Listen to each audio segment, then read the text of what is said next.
Today I'm joined by Dr. Johnnie Sexton, founder and executive director of the CARE Project. Johnny has devoted his work to supporting families of deaf and hard of hearing children, and today he's here to share a new initiative focused on food insecurity within the community. Johnny, we've known each other for a while, but for those who haven't met you yet, do you mind telling a little bit about yourself and what inspired this work? Thank you so much for inviting me to join you today. Um, the story is a little long, so I'll try to make sure it doesn't go too long. I was born in the 1950s in rural eastern North Carolina, and the family across the street from us had a child born who was profoundly deaf. There were no services available in local communities across the state, across the country, um, for a child with any challenge, and specifically, deafness.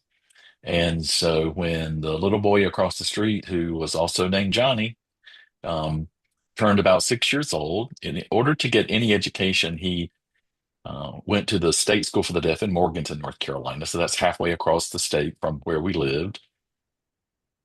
It created an awareness for our family and for our community. It was a small community, and our mothers worked together at the local sewing plant. Um, and because Johnny went away for education, he was able to graduate high school. He did return to our community. He married, he settled down. He's now a grandpa and a great grandpa. Um, but that's in short, an answer to where that all started somewhere within me.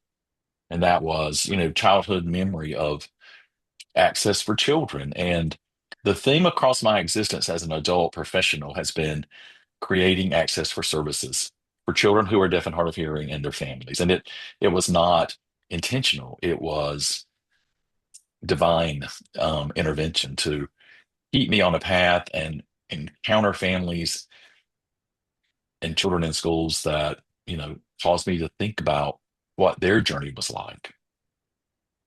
That's very inspiring.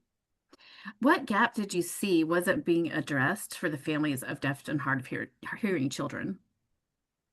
Over a period of about 30 years as a practicing educational audiologist, um, I encountered kids every day. My first experiences were with preschool deaf children. The parents came every day. We had conversations. And over a period of time, there was a central theme that I kept hearing that I couldn't forget, I couldn't shake off. And that is the sense of feeling alone in the world, in the journey. Um, if you have a child born with any challenge, and in my little world, if you have a child born with hearing loss, 96% of those parents having those children aren't familiar with hearing loss. So it is a period of emotional surprises.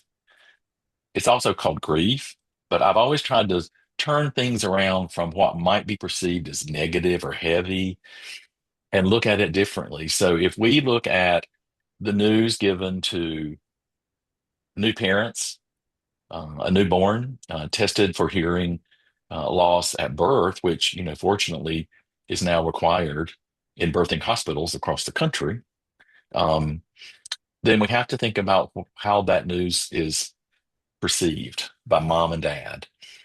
Again, most parents don't know how to react to that. So the standard process of grieving starts. I call it emotional surprises. You didn't expect to hear that. And it Mhm. doesn't matter. Every human on this planet is on their own individual emotional journey, and things will happen, and they will be surprises along the way.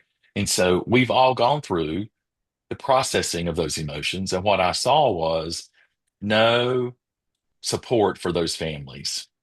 They got clinical services, they got all the necessary professional services to put the child on a path, education, whatever, but the emotional support was not there. And that was the driving force for me to think about what I might could do about that. That's great. And can you tell me a little bit about how long the CARE project has been going on?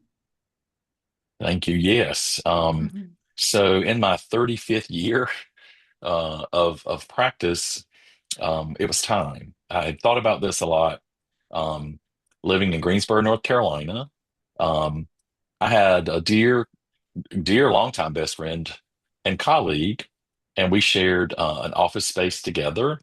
He is a licensed counselor, and so he and I started talking. Um, I started talking to other people about this thought in my head. I remember sharing that with some of the faculty at East Carolina University where I'd gone to school. Um, my husband and I, Chris Kessler, had a house on Bald Head Island, and we were there often. And I started talking about it to friends there. So this interesting groundswell of support kind of happened naturally. Um, in the Greensboro community, my licensed counselor, dear friend, said, let's sit down and talk more specifically about goals. Um, the friends and colleagues at East Carolina University, one man in particular who was the chair of the department, Dr. Greg Givens, um, and I had dinner one night. We were at a conference, and he was so supportive. And he said, I want you to write up a proposal. And I did. And so East Carolina University gave us the first seed money to get going, to go forward.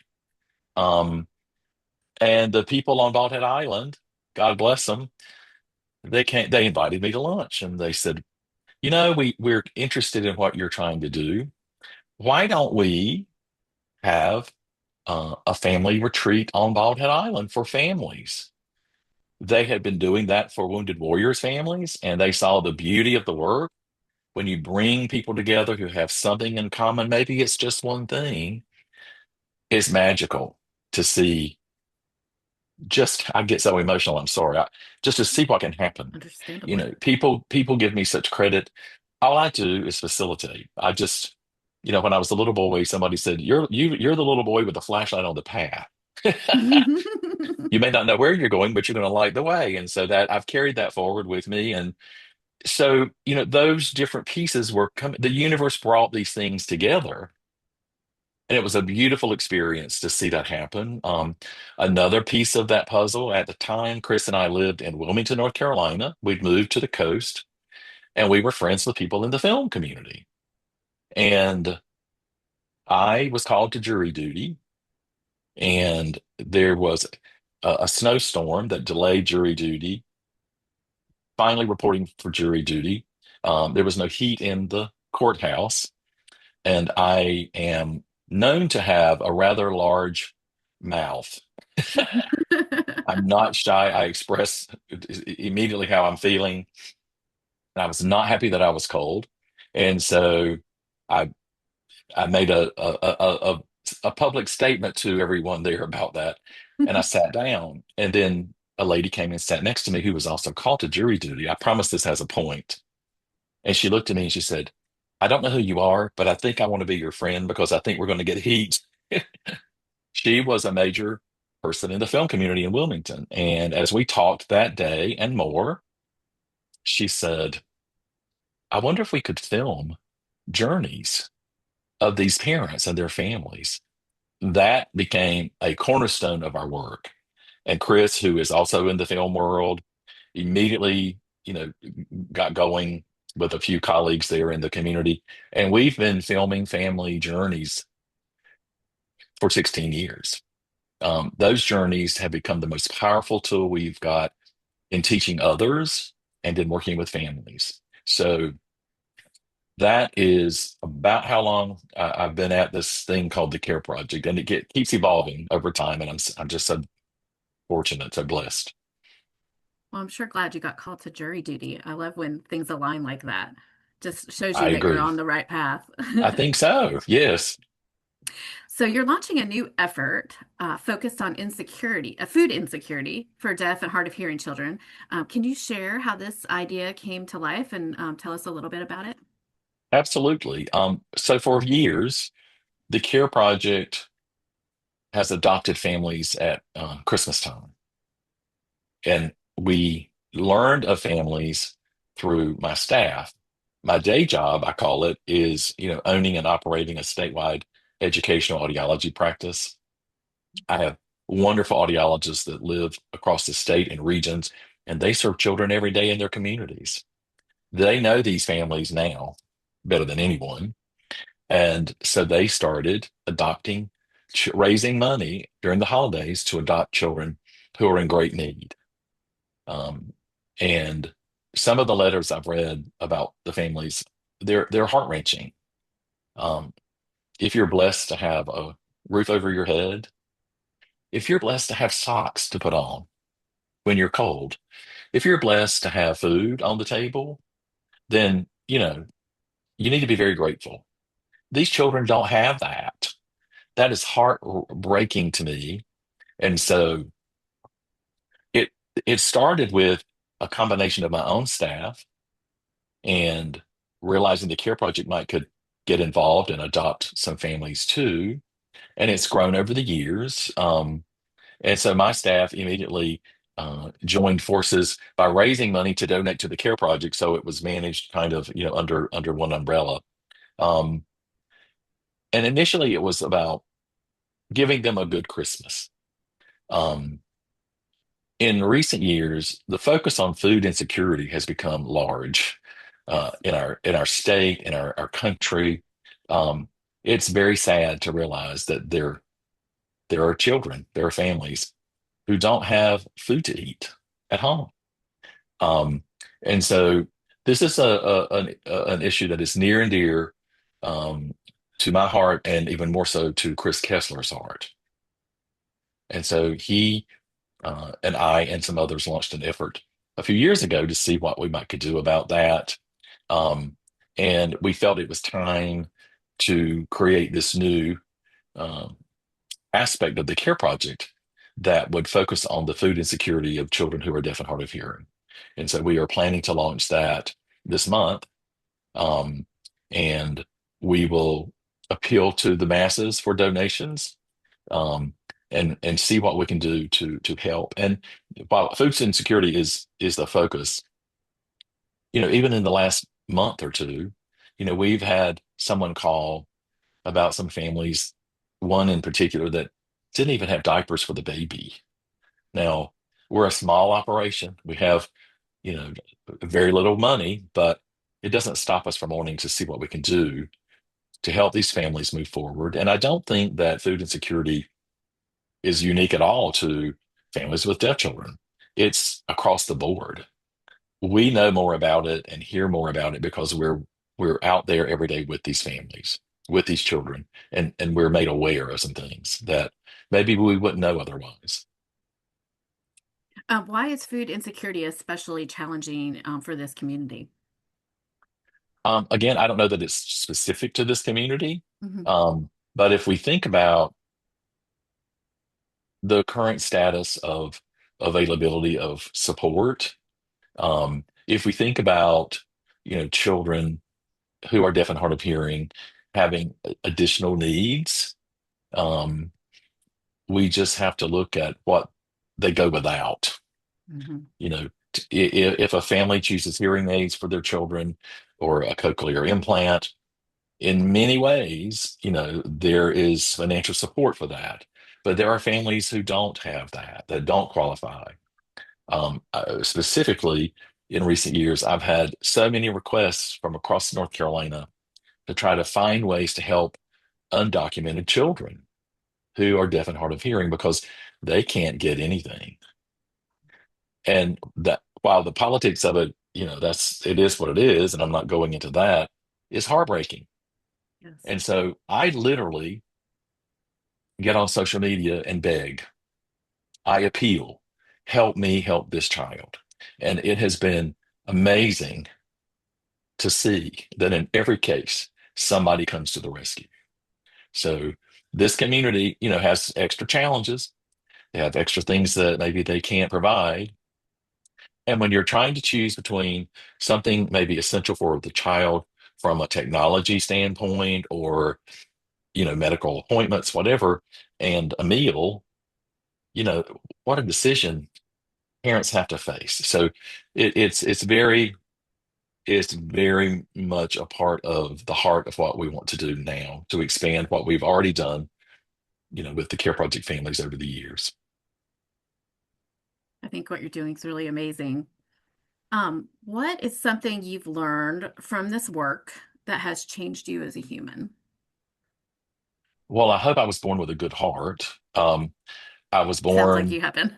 well, and I was born to parents that were so giving.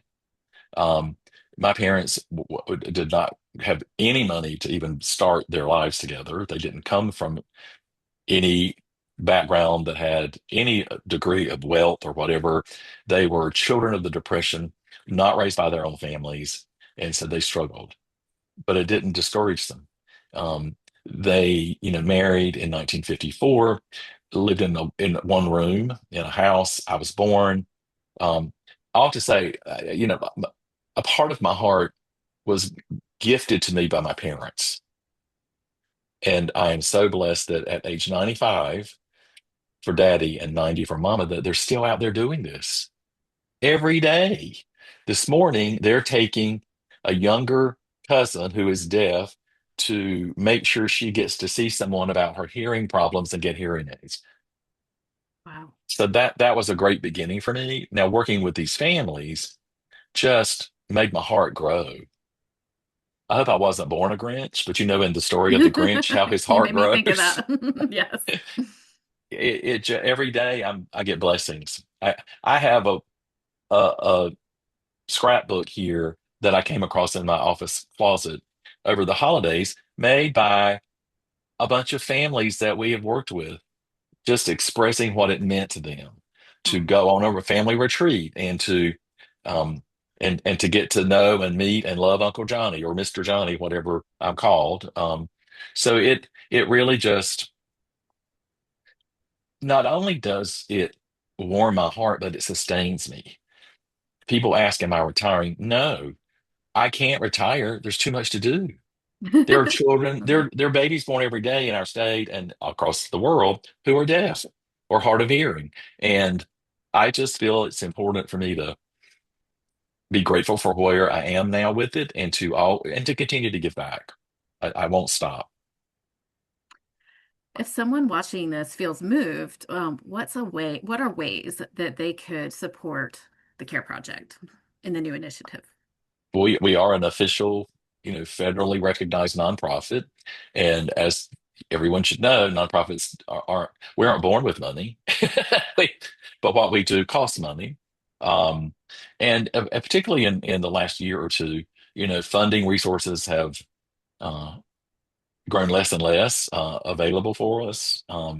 We're still going strong and we're still doing what we do, but the bottom line is if you are able to make a donation, then please do so.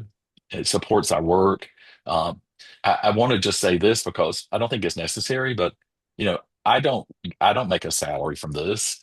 It is my gift back to these families. People have asked, so the money doesn't go to Johnny. It goes to provide services for these families. And what's grown out of this is we've started doing workshop trainings and even conferences that involves the professionals who provide those services to the families. Because we need to change, this is my theme, has been for years, we need to change the culture of communication. And what does that mean? Well, we don't need professionals to talk unilaterally to a parent. We need them to become partners. We need for them to understand each other. So over the years, we've also brought together parents with the professionals who serve their families and given them opportunities to learn from each other, to understand each other better. Um, and we just want to keep doing what we do. So back to your question, I think an important thing would be to make a donation if you can. If you want to volunteer your time, there are opportunities, during the year. You can look at our website, which is thecareproject.com, and and contact us. Laura and Johnny. Laura Pike is the director of the Care Project.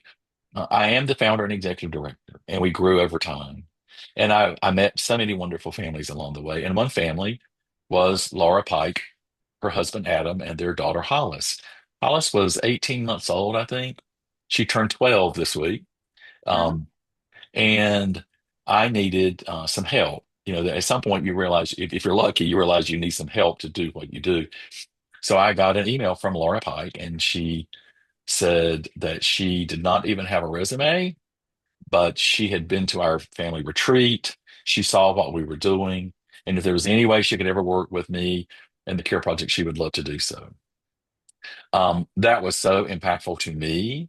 And Laura came on board shortly thereafter, and just worked diligently for a number of years to help do anything.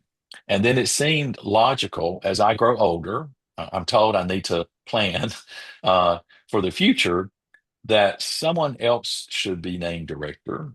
I'm still involved and I'm still the executive director, and we work together every day. But Laura Pike was the person I named director.